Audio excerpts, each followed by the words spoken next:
नमस्कार दोस्तों, कैसे हैं आप? मैं आपका दोस्त देव और आज मैं फिर से आपके लिए लेकर आया हूं एक दिल दहला देने वाली घटना जो एक लेडी डॉक्टर की है।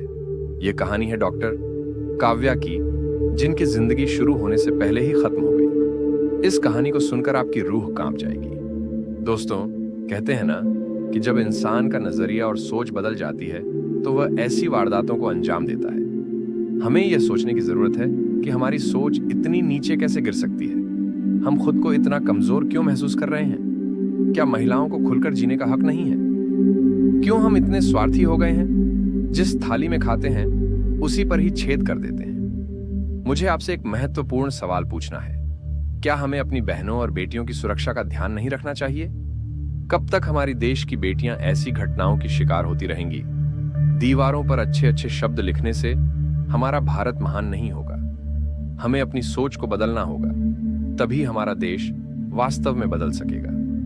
मुझे बड़ा अफसोस होता है दोस्तों, ये सुनकर आप ये सोचते होंगे कि मैं इस टॉपिक पर ही क्यों वीडियो डालता हूं। दोस्तों, मैंने भी किसी अपने को ऐसी ही घटना का शिकार बनते देखा है। आज हम एक कसम खाते हैं कि हम किसी भी लड़की के साथ कोई जबरदस्ती नहीं करेंगे। हम उन मूर्खों वाली हरकतें नहीं करेंगे जो बहुत से मूर्ख लोग करते हैं कि जिस पेड़ से फल खाएं उसी पेड़ को काट दिया। पेड़ काटने से पेड़ का वजूद थोड़े ना खत्म हो जाएगा और न किसी का किया हुआ गुनाह। कुछ साथिर लोग अपने गुनाह छिपाने के लिए गुनाह पे गुनाह किए जाते हैं, लेकिन वे ये क्यों भूल जाते हैं कि फंसेंगे तो वे तब भी, चाहे वो कितने भी सबूत क्यों ना मिटा दे। तो बेहतर यही होगा कि हम सब ऐसी गलती न करें जिसका खामियाजा हमें अपनी जान देकर चुकाना पड़े। मैं मानता हूं कि ये घटनाएं कभी पूरी तरह से खत्म नहीं हो सकती, लेकिन दोस्तों, हम इसे कुछ हद तक कम जरूर कर सकते हैं। इसलिए हमें अपनी सोच और नजरिए में बदलाव लाने की जरूरत है। हमें यह समझना होगा कि हर महिला का अधिकार है कि वह खुलकर जी सके, अपने सपनों को पूरा कर सके और एक सुरक्षित जीवन जी सके। मैं आपका कीमती समय ज्यादा न लेते हुए अपने शब्दों को यहीं पर विराम देता हूं। आगे इस कहानी में ऐसा क्या हुआ, ये विस्तार से आपको बताएंगे मेरी सहयोगी मंजू। मंजू, प्लीज शुरू करें। ये कहानी है एक महिला डॉक्टर की, जिसकी जिंदगी एक भयानक साजिश का शिकार हुई। ये सच्ची घटना किसी भी आम इंसान के रूह कंपा देने के लिए काफी है। रात के अंधेरों में छिपी इस कहानी में खौफ, धोखा और अंत में एक ऐसा चमत्कार है जो इंसानियत पर विश्वास बहाल कर देता है। काव्या एक जानी मानी सर्जन थीं। उनकी जीवन शैली आम महिलाओं से अलग थी। वो अपने काम के प्रति निष्ठावान थीं और अकेले रहना पसंद करती थीं। अपने हॉस्पिटल से दूर उन्होंने एक छोटे से गांव में अपना आशियाना बनाया था। ये गांव शांत और दूर दराज था, जहां आमतौर पर कोई ज्यादा आना जाना नहीं करता था। काव्या को इस जगह की शांति से बेहद लगाव था, पर उन्हें क्या पता था कि उनकी यही शांति एक दिन उनके जीवन को सबसे बड़े तूफान में बदल देगी। रात का समय था, गांव के सारे लोग सो चुके थे। काव्या अपने घर के बरामदे में बैठी थी। उनकी आंखों में थकान थी, पर दिल में सुकून था। अचानक दरवाजे पर जोर की दस्तक हुई। वह दरवाजे की ओर बढ़ीं और जैसे ही उन्होंने दरवाजा खोला, उनके सामने 3 अनजान चेहरे खड़े थे। ये तीनों गांव के ही लड़के थे, जिनका नाम रघु, सुरेश और बलवीर था। उन्होंने कहा कि उनकी एक महिला को चोट लगी है और उसे तुरंत इलाज की जरूरत है। डॉक्टर काव्या ने बिना सोचे समझे उन लड़कों का साथ दिया और उनके साथ चल पड़ी। जैसे ही काव्या उनके बताए हुए स्थान पर पहुंची, वहां अंधेरा घना था और हर तरफ सन्नाटा पसरा था। काव्या का दिल कुछ कह रहा था कि कुछ गलत हो रहा है, परंतु उनकी डॉक्टर की भावना ने उन्हें चुप रहने पर मजबूर किया। अचानक तीनों लड़कों ने काव्या को घेर लिया और उन्हें जबरन पकड़ लिया। उनका चेहरा बदल चुका था और अब वो दरिंदों के रूप में सामने थे। उन्होंने काव्या के साथ जबरदस्ती की, उनकी आत्मा को कुचल दिया। काव्या चिल्लाती रही, पर वहां कोई सुनने वाला नहीं था। उस भयानक रात ने काव्या की जिंदगी को हमेशा के लिए बदल दिया। लेकिन कहानी यहीं खत्म नहीं होती। ये तो सिर्फ शुरुआत थी। जब काव्या ने सुबह की पहली किरण देखी, उनका शरीर बेजान सा पड़ा था, पर उनकी आंखों में एक आंसू भी नहीं था। सिर्फ प्रतिशोध की आग जल रही थी।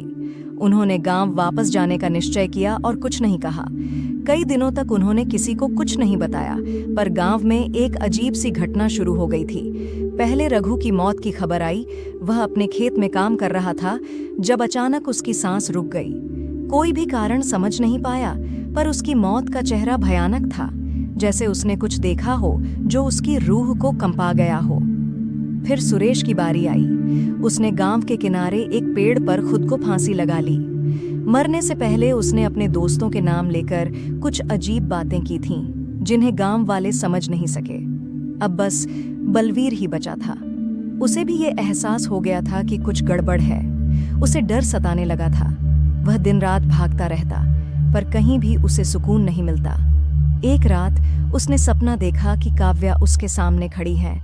उनके चेहरे पर एक अजीब सी चमक है और वह बलवीर को बुला रही है।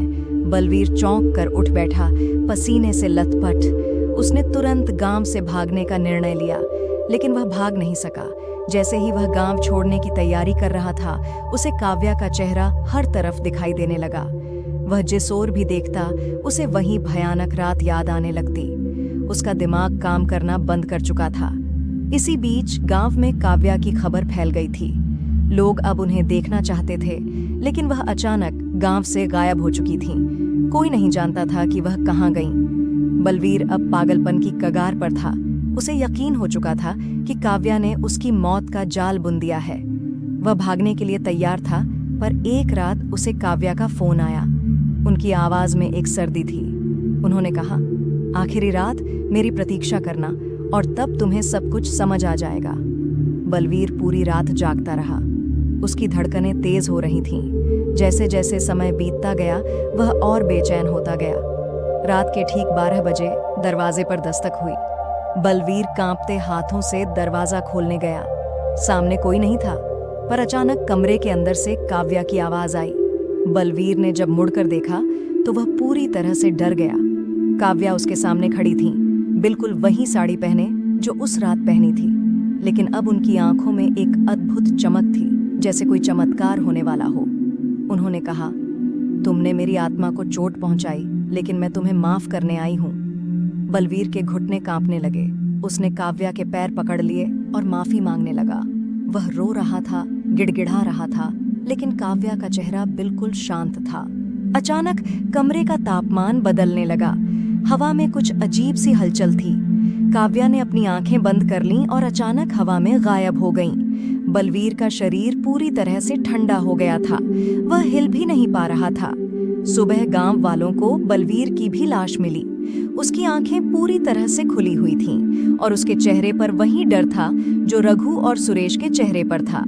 गांव के लोग अब काव्या की शक्ति को समझ चुके थे, लेकिन काव्या का कोई पता नहीं था। लोग कहते हैं कि काव्या की आत्मा अब उन औरतों की रक्षा करती है जो ऐसे दरिंदों का शिकार होती हैं। वह एक प्रतीक बन गई इंसानियत की जीत का।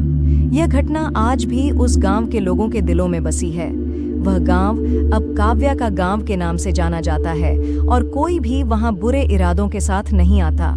काव्या की यह कहानी हमें बताती है कि जब दुनिया अंधेरे में डूबने लगती है, तब एक चमत्कार के रूप में रोशनी जरूर आती है। काव्या का प्रतिशोध उनका न्याय था, लेकिन अंत में वह माफी और इंसानियत के रास्ते पर लौटी।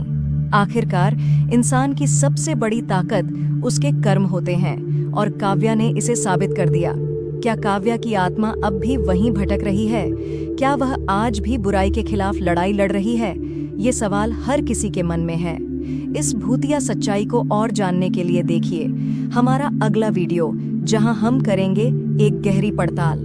अगर आपको ये कहानी डरावनी लगी तो हमारा अगला वीडियो और भी खौफनाक होगा। दोस्तों, कैसी लगी आपको मेरी यह कहानी? मुझे उम्मीद है कि यह डॉक्टर काव्या की सच्ची और रहस्यमयी घटना आपको रोमांचित कर गई होगी।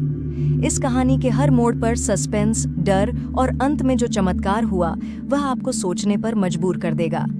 अगर आपको यह कहानी पसंद आई हो तो कमेंट करके जरूर बताइए। आपकी राय मेरे लिए बहुत मायने रखती है। और हाँ, वीडियो को लाइक करना न भूलें, ताकि मैं आपके लिए ऐसी और भी दिलचस्प और खौफनाक कहानियां लेकर आती रहूं। अगर आपने अभी तक चैनल सब्सक्राइब नहीं किया है तो जल्दी से कर लीजिए और बेल आइकन दबा दीजिए, ताकि अगली बार जब मैं कोई नई कहानी लेकर आऊं तो आपको सबसे पहले पता चले। धन्यवाद दोस्तों, फिर मिलेंगे एक और रोमांचक कहानी के साथ।